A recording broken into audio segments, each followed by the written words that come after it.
The same reason I like working with families is the reason that I like working with couples as well, because when you impact one person in a structure, you can impact the entire family unit.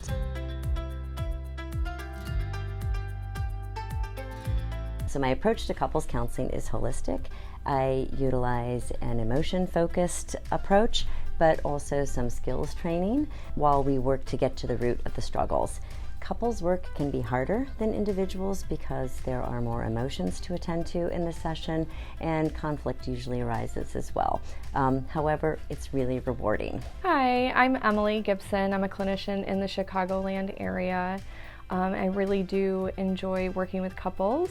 It's challenging because, well, first of all, there's more than one person in the room, so there's a lot to navigate there. Secondly, a lot of couples come in with a long history of negative interactions, trauma, and a lot of pain. And that can be really difficult for clients to face. So I try really hard to create a safe space for both partners in session, so they can feel seen and heard, and we can all work together to build a better relationship. Hi, I'm Whitney, marriage and family therapist.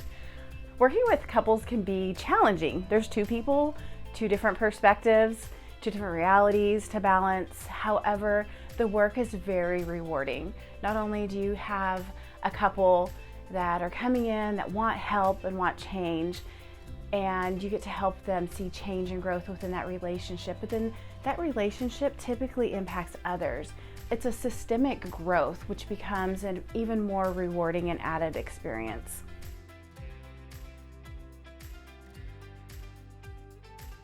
I really like working with couples because of actually my own personal experiences and my educational career. So I've been with my husband for just over 30 years. We've been married 22 years coming this fall.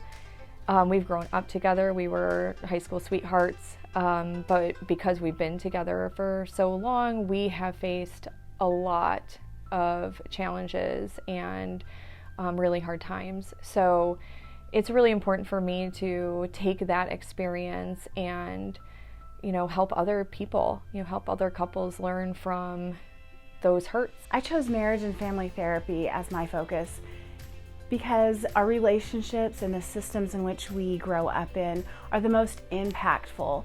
And having a healthy relationship, whether it's to model for our children or a healthy relationship in which we get to grow and develop in, becomes very rewarding. And these relationships can also impact our relationships within the workforce, our friendships, and other systemic dynamics.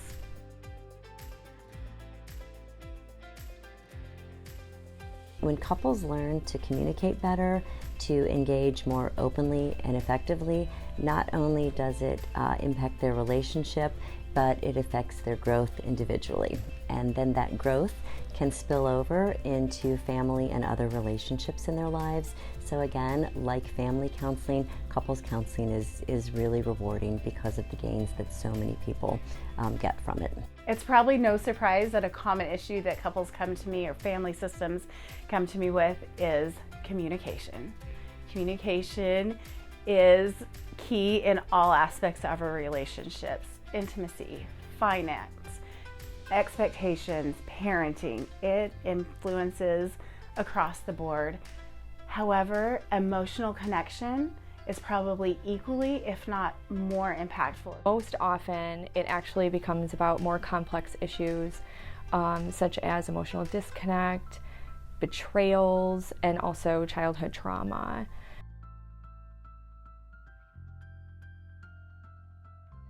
My quick tip for couples would be to just start really paying attention to their own individual regulation, really paying attention to their emotional responses when conflict happens, and starting to pay attention to patterns of behaviors, things that they might be doing that really escalate the situation and really make conflict really, really difficult.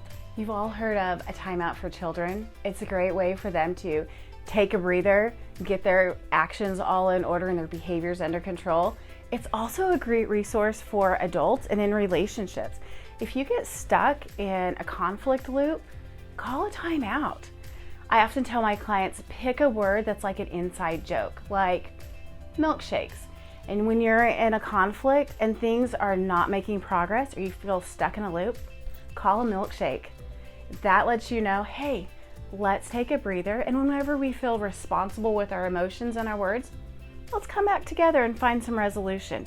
You can use that milkshake as often as you need to. If you find yourself in a relationship, with a partner, with a family member, a friend, child, I would really suggest that you just reach out and find some professional help. Those can be really hard to navigate, but they're also the most impactful thing in our lives, especially for our mental health and well-being. So here at Elevate, we are always open to new clients. We have several clinicians that specialize in couples and relational issues. Please feel free to reach out anytime.